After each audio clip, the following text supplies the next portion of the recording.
Okay, so last week on Friday, we were discussing the electromagnetic waves. I mean, for the time being, what we are actually discussing is whether it is possible to create magnetic waves. We are not discussing whether is it possible that electromagnetic waves could exist? We are not yet discussing how do we create them. And in discussing whether it is possible or not to have electromagnetic waves in vacuum, what we are actually doing is at this moment, we are basically guessing the form and then trying to determine what should be these certain coefficients appearing over certain constants appearing in this expression should be, so that this is a solution of the Maxwell's equations in vacuum. And what we had found out is that in vacuum, if these are solutions of Maxwell's equations, first of all, this E0, B0, and K vectors, they should form three perpendicular axes. K would give us the direction of propagation of the wave. And furthermore, we had seen that E0 and B0 coefficients should be related, their magnitudes, these vectors their magnitude should be related by that relation over there. And omega and K should also be related in this form. So as long as these relations are satisfied, the direction of propagation is arbitrary. You can have waves propagating in any direction. Omega is arbitrary. You can have waves of arbitrary frequency. E0 and B0, they are arbitrary. They can point in any direction with the constraints that they should both be perpendicular to K and they should be perpendicular to each other. So at least that proof showed us that it is possible that such solutions exist. At least these solutions do not contradict with Maxwell's equations. Of course, it doesn't mean that it exists, but later on we will also discuss how we can create these solutions.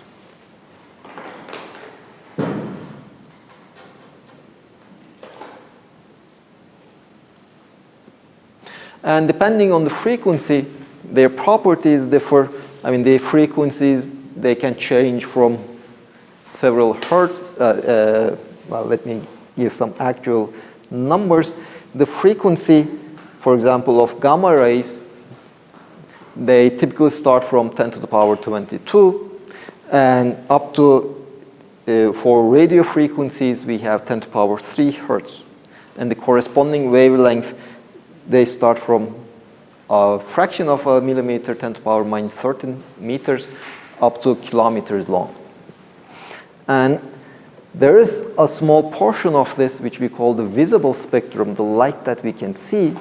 But what determines whether we can see a given frequency and not other frequencies is not really the property of the waves itself. Well, it depends on the frequency, of course, but rather it depends on which molecules are responsible for these observations. What are the detectors in your eyes? So for humans, the cells that are responsible for vision, they are sensible to frequencies in what we call the visible range.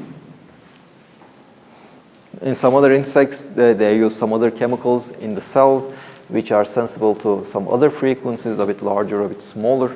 But typically for humans, the frequency, the visible spectrum is around, let's say, 10 to the power minus 6 meters or so.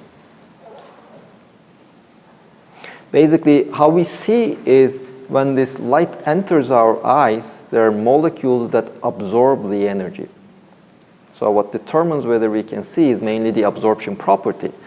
Why do certain substances absorb certain frequencies and not the other ones? Well, that's a discussion in quantum mechanics, which you will eventually see. You have taken quantum physics, so you already know that there are these discrete levels, and for a photon to be absorbed, its frequency should match the difference between various levels. Of course, the molecules are complicated structure. They're not just simple systems like the hydrogen atom. They have many levels. Some of them are continuous. The energy levels are almost continuous. Some of them are discrete. But again, that's just mainly the properties of the cells that are responsible for vision eventually.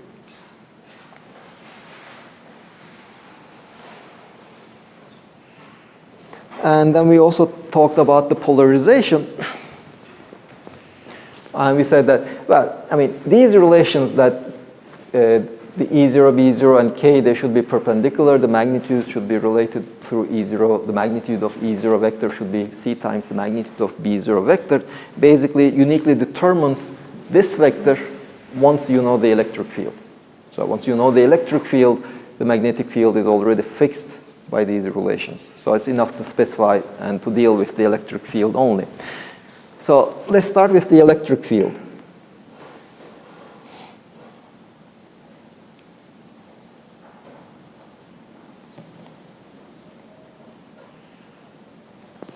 Well, just to simplify the discussion a bit, we can choose the direction of K as our z-axis. So K will be just its magnitude in the z direction. So that means that E0 vector will be a vector in the xy plane. This is the xy plane.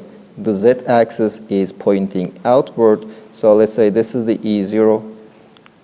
This is the theta axis. So you can write that E0 vector as its magnitude times cosine theta plus in the x direction plus E0 times sine theta in the y direction. So if, you see, in this problem at least, this is just a constant vector. If this is satisfied, then we call such systems as linearly polarized.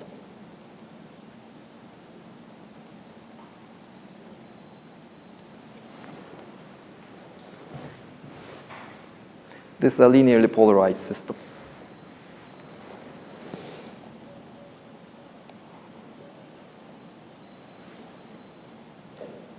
Now let me imagine another system. Let's look at a wave, another electric field, that has this form. E is equal to, let's say, E0 e to power I k dot r minus omega t plus, in the x direction, plus I times E0 e to power I k dot r minus omega t in the y direction. Or if you like, you can also write this as e to power I k dot r minus omega t in the x direction plus I E0 e to power I, no, there's no I, k dot r minus omega t plus pi over 2. We basically have two linearly polarized waves. One is in the x direction, the other one is in the y direction. They have the same wave vector, same angular frequency, but their phases differ by pi over 2. Now, the reason why we were studying waves of this form is that mainly because we can just sum them up to obtain any wave we like. So this is an alternative possible wave that we can have. And also keep in mind that when we are talking about the electric field, it's actually the real part of this thing. So let's look at the real part of this electric field.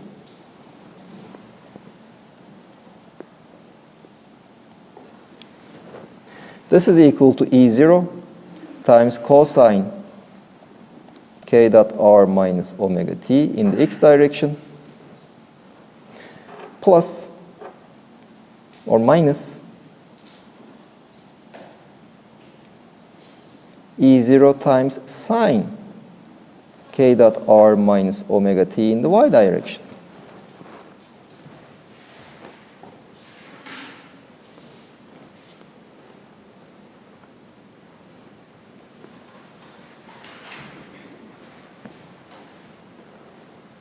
And the direction of this vector is again the polarization vector of my wave. You see, what I did over here is, okay, this exponential has cosine plus I times sine. Since I have an I over here, I times cosine becomes pure imaginary. I squared times sine is the real part. I squared is minus, so here I have a minus sign, minus the sine. So let's look at the direction of this vector.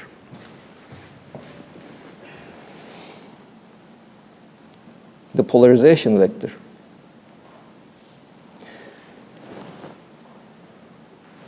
So this is x, this is y.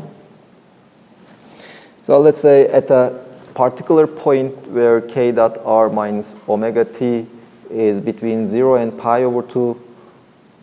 So if this is between 0 and pi over 2, the x is positive, the x component, the y component is negative. So it's basically in this direction.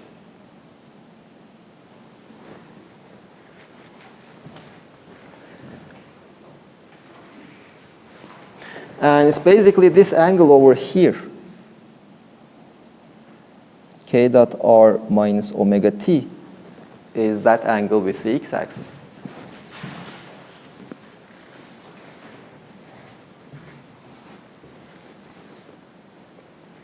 Do you agree? Bu şeydeki i nereden geldi? Well, I'm just looking at some possible solutions of my Maxwell's equations. You see, last week we had seen that it is possible to construct these solutions, and these coefficients should satisfy those relations over there. But I also know that I can just take the superposition of them, and I still have a solution. Now, in these vectors, you see the E0 was fixed, the direction of my wave is fixed. It doesn't change with position, it doesn't change with time at a given position. That's why I call them linearly polarized. The electric field, depending on how you create them, it just oscillates, let's say, in this direction. But now let's look at this other solution.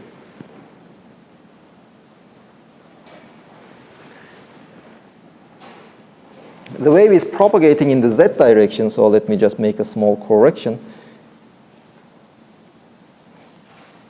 Kz.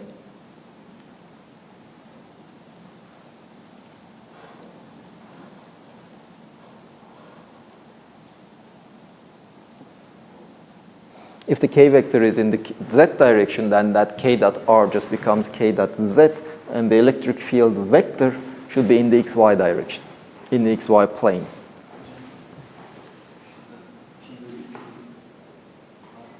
Okay? Well, you see, I can write either cosine kz minus omega t plus pi over 2, that is minus sine kz minus omega t.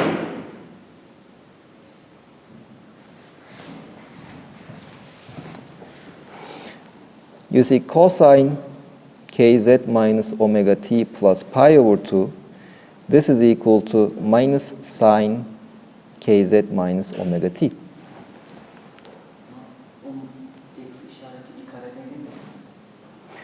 Okay, you see, which relation do you want to look at? Do you want to look at this expression? There is no I over here. And I get the cosine of kz minus omega t plus pi over 2 from this equation. If you look at this equation, I have the real part is from the sine.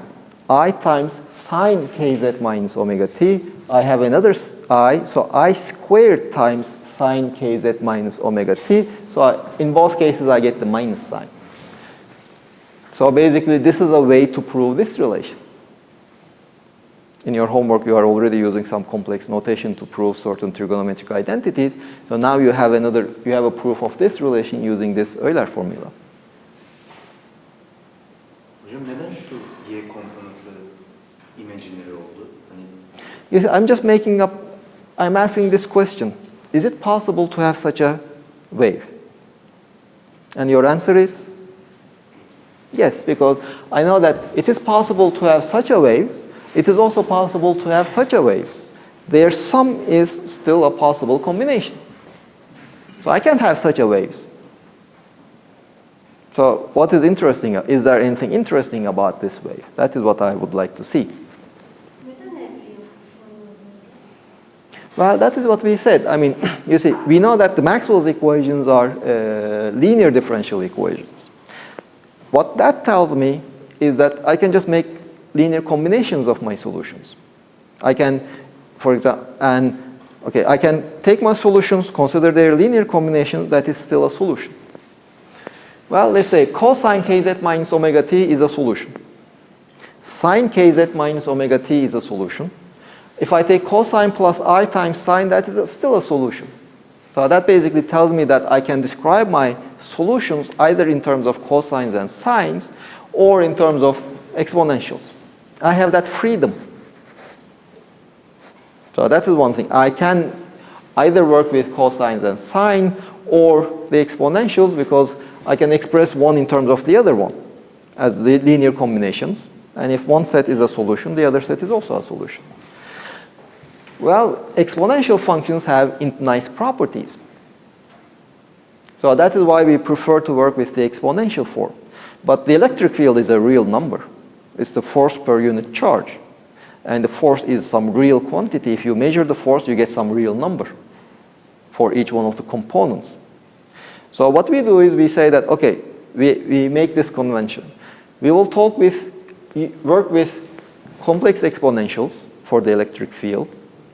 But if this is a solution of my Maxwell's equation, its real part is also a solution. Its imaginary part is also a solution. So what we say is we will work with exponentials of this form, but the physical electric field is the real part of the solution. If you want the imaginary part, that's also fine. But the convention we will use is we will work with these ones, and at the end, to get the physical electric field, take the real part of it. Hocam şimdi bu yazdığımız elektrik field'ın yani bir komponent böyleyse diğeri de onun 90 derece. Not 90 degrees. You see, what we do is, what I said is, let's just fix the direction of k to be the z-axis. Okay? So this polarization, or the electric field, should lie in the xy plane, perpendicular to the z-axis. Well, if it is lying on the xy plane, I can always write it in terms of the x component and the y component. That I can always do. So that's what I'm doing. Let me just look at the electric field. Let me just take an electric field in the x direction and then another electric field in the y direction. I also on purpose chose E0s to be the same. They don't have to be the same, by the way. But just, again, for simplicity, I'm just assuming that this E0 over here and this E0 over there, they are the same. And I just want to see what are the properties of such a solution. This is a solution. So does it have some different property from the previous case? And we will see that it does have a different property.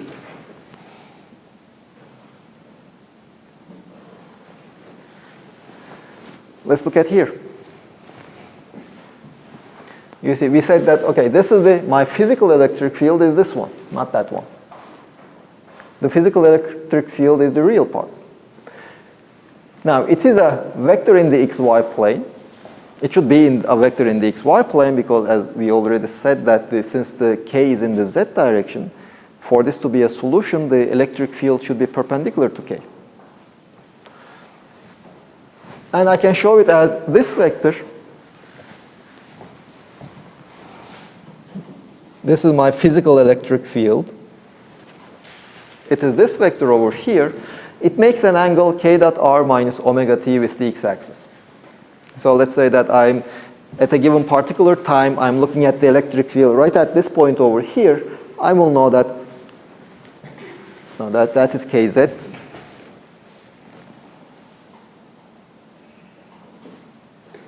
So I will know that for a fixed z, for a fixed time, well, I know that it makes this angle.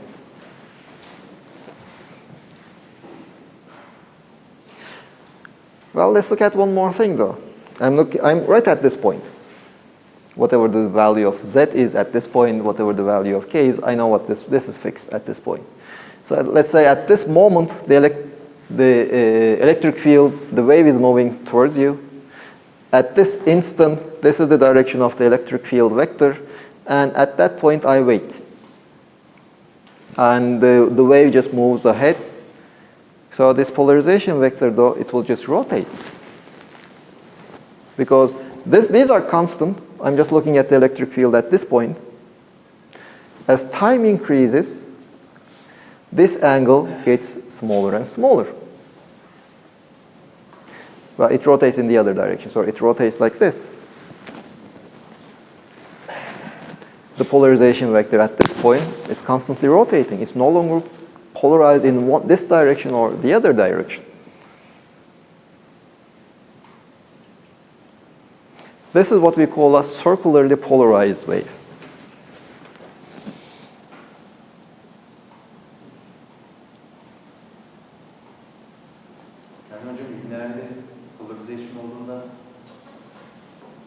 This doesn't have a linear polarization. This has circular polarization. Well, it just oscillates in this line. So the electric field is pointing somewhere along this line. Of course, its amplitude at a given point, with time, its amplitude is getting smaller, smaller, and then it's growing in the opposite direction, getting larger, larger, growing smaller, smaller, and then this way. So it just moves between these two extremes in a linearly polarized wave.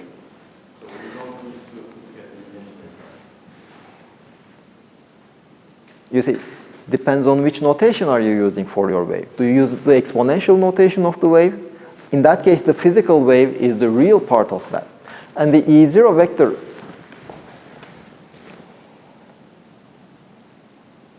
you see, the components of this E0 vector also need not be real. Keep that in mind also.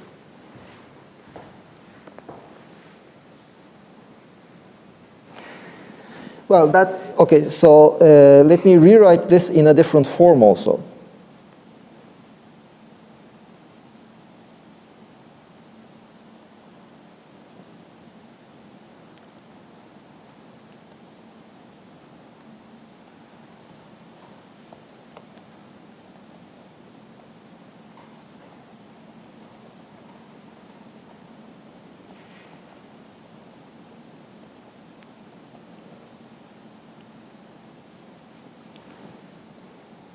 You see, the polarization of this electric field is in the direction x hat plus I, y hat.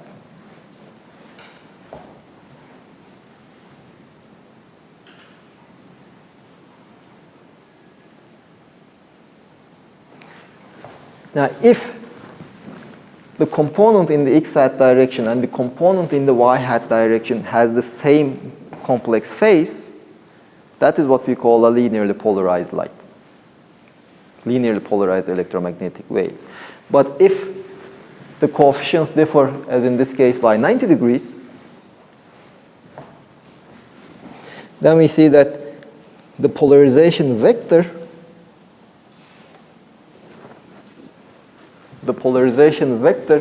rotates. In this particular case, it rotates counterclockwise. Then it is called circularly polarized. Do you need to take the electric field? Well, it doesn't depend on what kind of polarization you are talking about. Our convention is that we will be working with the exponential notation.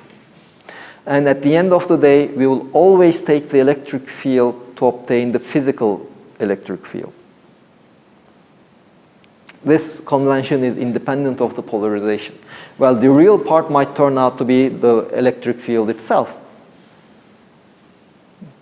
The electric field might, in that particular problem, in that particular study, let's say, the electric field might, even in the complex notation, might turn out to be real. Well, fine. Take the real part, it is the same. But that will be a special case. In general, we will work with this exponential notation, complex notation. At the end of the day, always take the real part to obtain the physical electric field.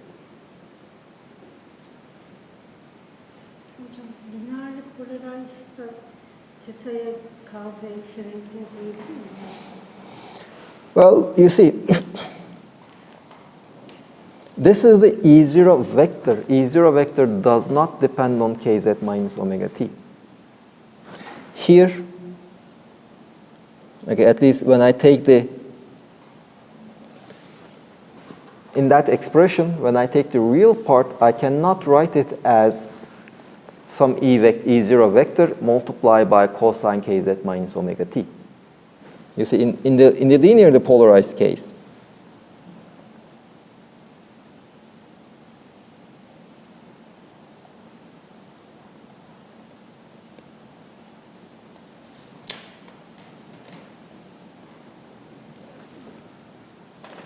then the real part of E is equal to real part of E0 times cosine kz minus omega t.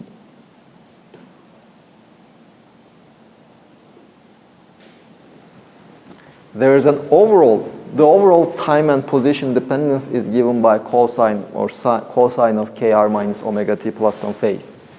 But in this case, you see, in this case, the position time dependence is not just an overall cosine or neither an overall sine. So in this case, we cannot avoid, the polarization unavoidably depends on both position and time. But in the case of linear polarization, the main distinction between linear polarization and other polarization is that in linear polarized light, the polarization vector does not change as you move or does not change with position and time. That is the definition of our linear polarization. If the polarization vector does not change in position and time, it is linearly polarized.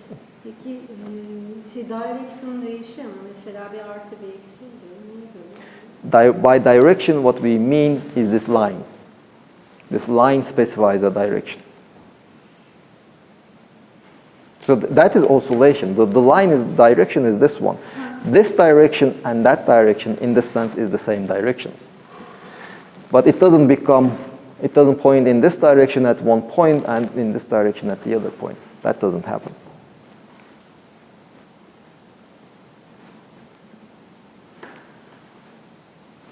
But for a circularly polarized wave, you see, you can say that in the complex notation, you can say that, okay, this is the polarization vector of my light. And for a physical electric field, such a complex polarization vector will basically mean that the polarization vector will constantly change in time. And we had seen that in this example, the polarization vector rotates, from your perspective, in the counterclockwise sense as it moves in the z direction. Now let's use our right hand. Thumb in the direction of the propagation is the fingers that point in the direction of the rotation of the polarization vector. So this is right-handed circularly polarized light.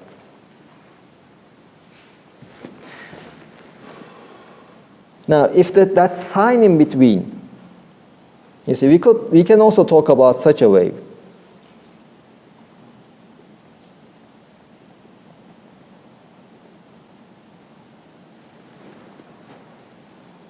So this just rotates in this direction as t increases. In this case, it will be rotating in this direction as t increases.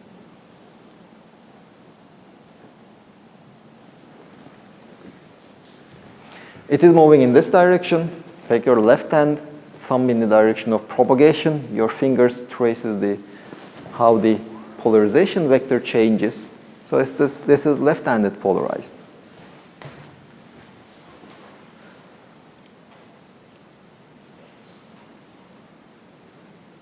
So basically we can have these two different, the polarization of an electromagnetic wave need not be just linearly polarized. We can have such complicated combinations. And you can even have this combination, E0 x hat plus I E0 prime y hat, if this is our E0 vector. And this is called elliptically polarized.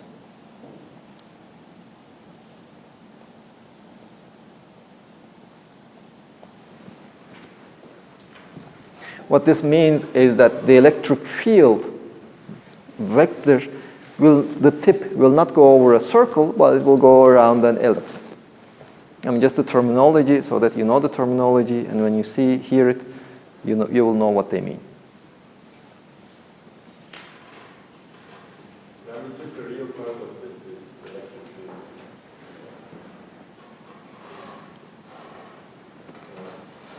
The last so it's turning on the clockwise. Yes. I think it's the same with the other one.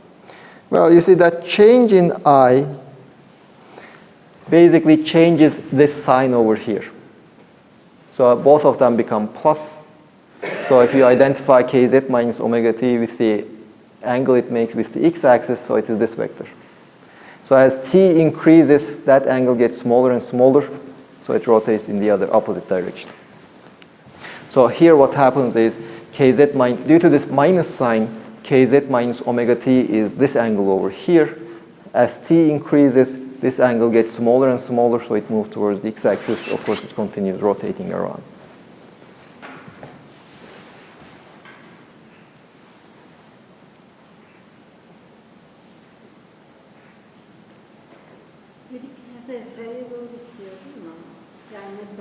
Well, the conventionally, we just choose the z-axis to be the direction of x for simplicity.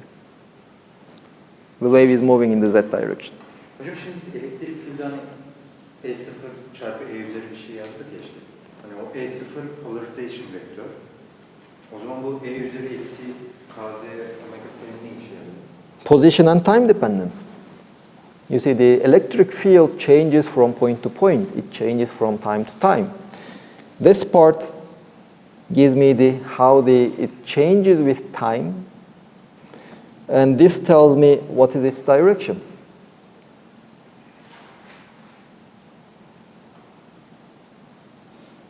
Of course, it's not necessarily in the B0 direction, let's say, as we had seen. If the components of B0, if there is a relative phase between the two, then the real electric, or if there is a phase between the electric E0, the components of E0, a complex phase, in that case we know that the electric field does not point always in the same direction at every point at every time. It rotates. If there is no relative phase between the components of E0 vector, then we know that the polarization of our wave is always in the same direction, meaning that this is the direction, the line. It doesn't rotate, its angle does not change. And for a linearly polarized light, this theta is the angle of polarization, or polarization angle.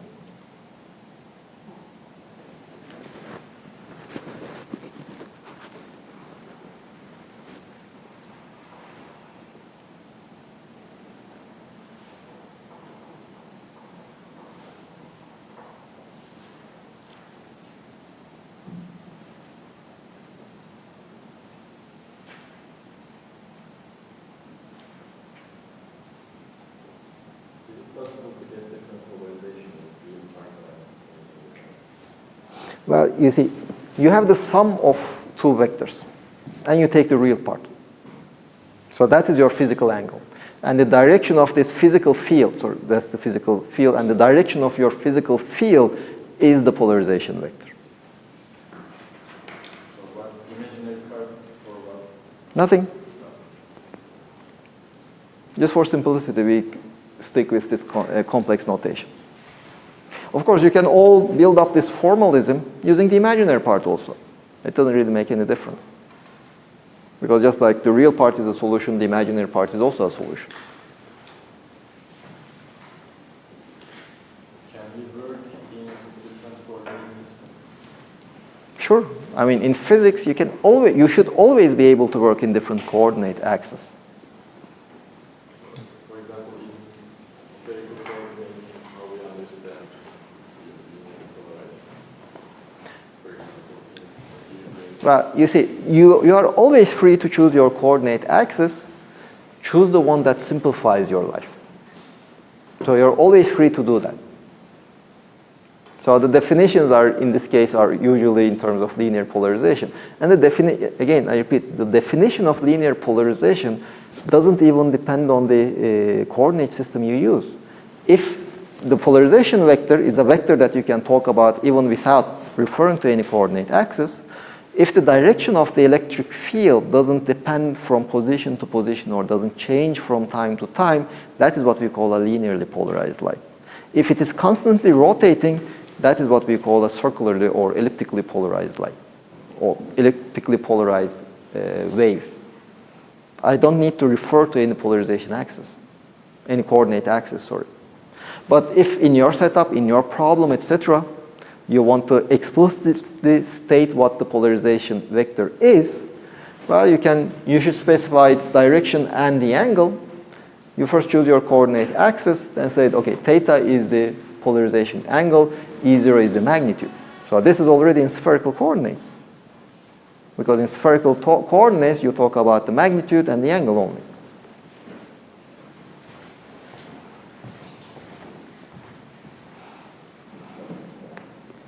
But that is not, I mean, that is only if you want to talk about concretely about the coordinates.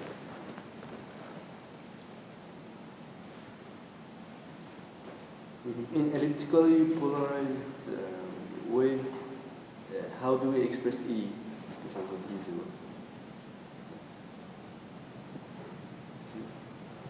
E0 equal to E0. So what happens to E? Well, let's go back. So one of them will be E0, the other one is E0 prime. They have different magnitudes. So that's why it doesn't become a circle, but rather an ellipse. So this is, I mean, this E0 is this E0 over there, this E0 is that E0 over there. So if you just give them some different values, fine, just put in the different values over there. That's your expression of the electric field, physical electric field. So in that formula, I mean the formula of elliptically polarized wave, E should be equal to E0 in the direction of this, right? Well, you see, one advantage of using complex notation is also that, for example, here, in this expression, you see that the polarization vector changes constantly in time and in position. So you cannot really talk about the polarization vector. It changes all the time. But in complex notation, you can still talk about the polarization vector. So it's this vector. It's independent of position and independent of time. So in complex notation, how do you tell that this is not a linearly polarized wave? Well, basically, you look at the components. Is there a complex, non-zero, non-trivial complex phase between the components? If yes, then it's the polarization vector of the physical electric field will depend on position and time. It will be rotating in some direction. If there is no relative phase, then when you take the real part, the polarization vector of the physical field will always be constant. So you want to get the expression of the elliptical field? Well, this is your polarization vector. Multiply it with the exponential. Take the real part. That is your field. Hocam relative phase dediğimizde yani burada I, Y, T yoksa No, you see, this vector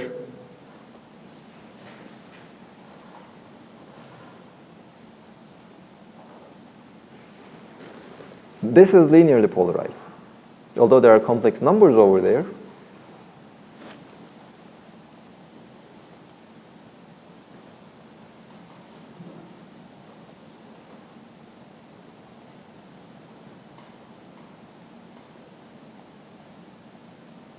This is linearly polarized.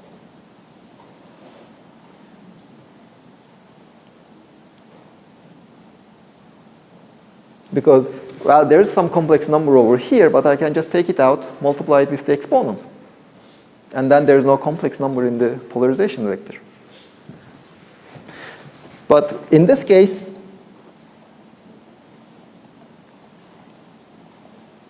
this is not linearly polarized.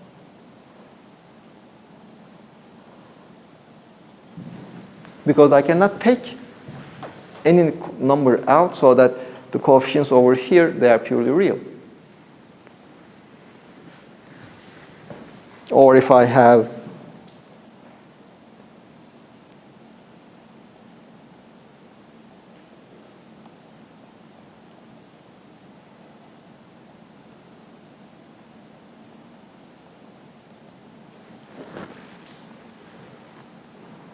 is this linearly polarized or non-linearly polarized?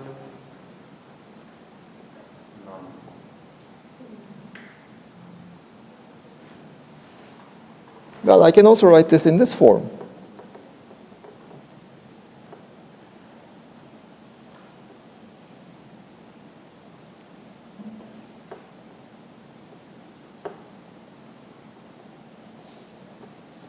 This is not linearly polarized.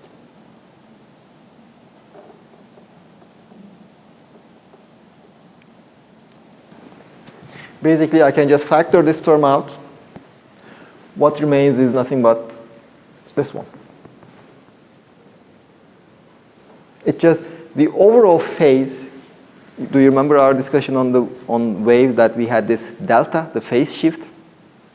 The overall phase of this polarization vector just corresponds to a phase shift, not a change in the polarization vector.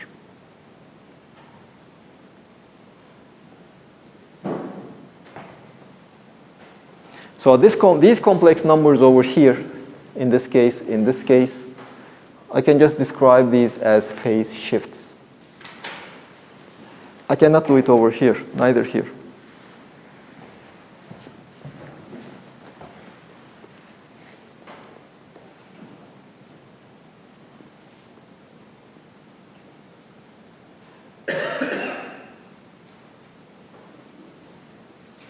You should have seen some circularly polarized light in your optics and waves, no?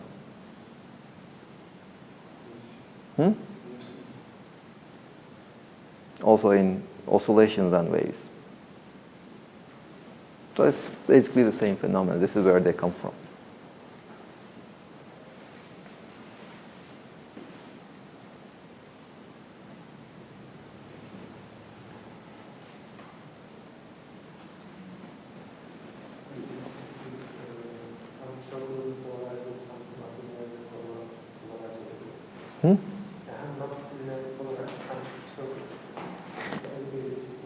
Well, let's see.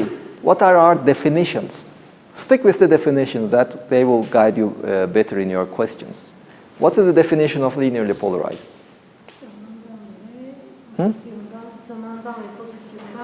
The direction of electric field is independent of time and position. What is the definition of circularly polarized? Or non-linearly polarized, let's say in general. The polarization vector depends on position and time. So is it possible to have the polarization vector independent of position and time and also dependent on position and time?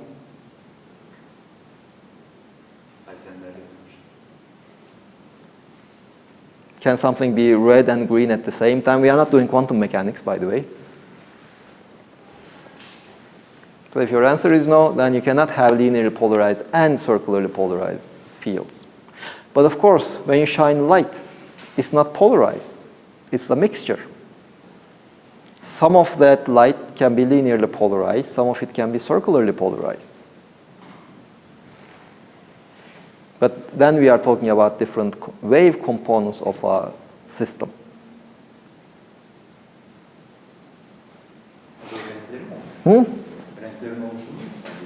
No. Well, you see, it's kind of funny. It's quite similar to quantum mechanics.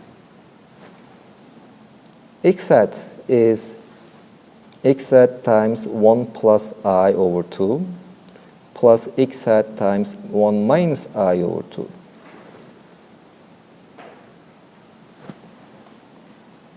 Do you agree? You see, if you have a wave polarized in the x hat direction, a linearly polarized light, then you can always divide it into two components. One right circularly polarized and the other one left circularly polarized. But this is basically, I'm talking about different components, not the wave itself.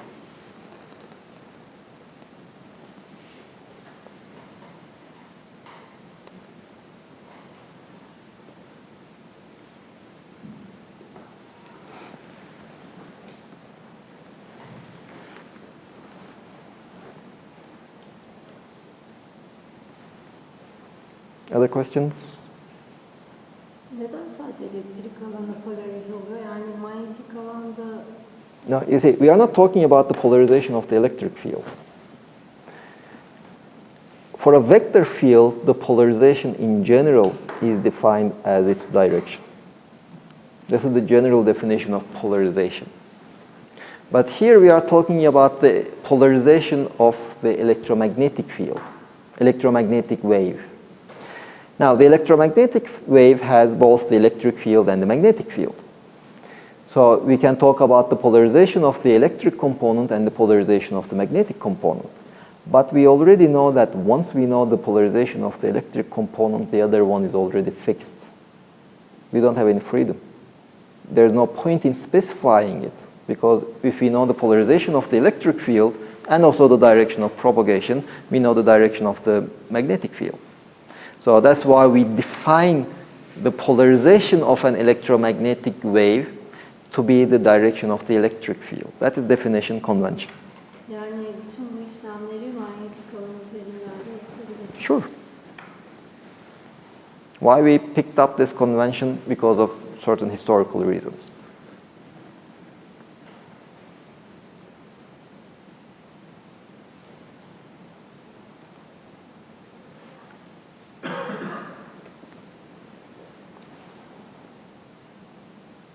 But you are right. In the electromagnetic field, the magnetic component is not in the direction of the electric field. It's perpendicular to it. But once you know the polarization of the electric field, assuming you know the direction of the propagation of the wave already, you can determine the direction of the B field.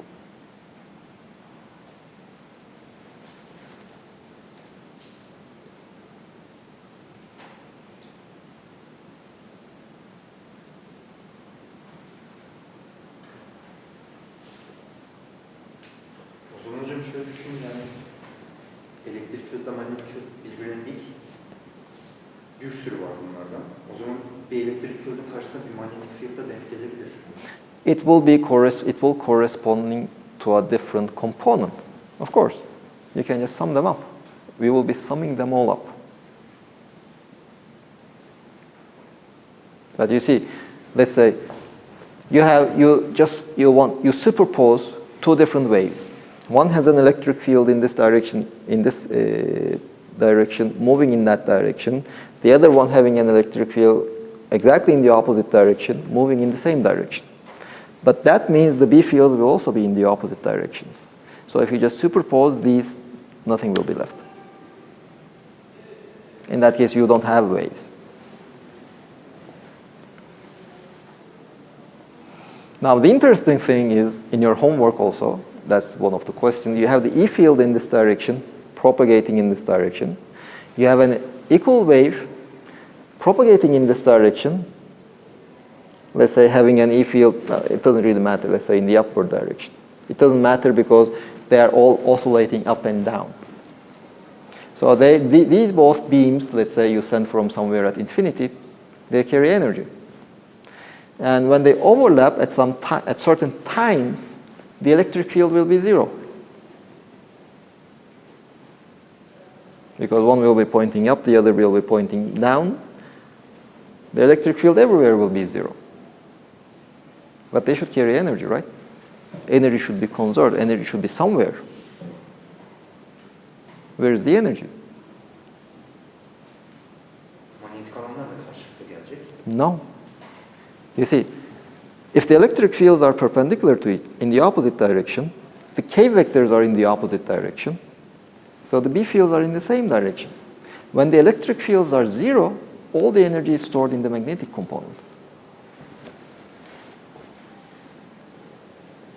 Okay, 10-minute break. After we will continue.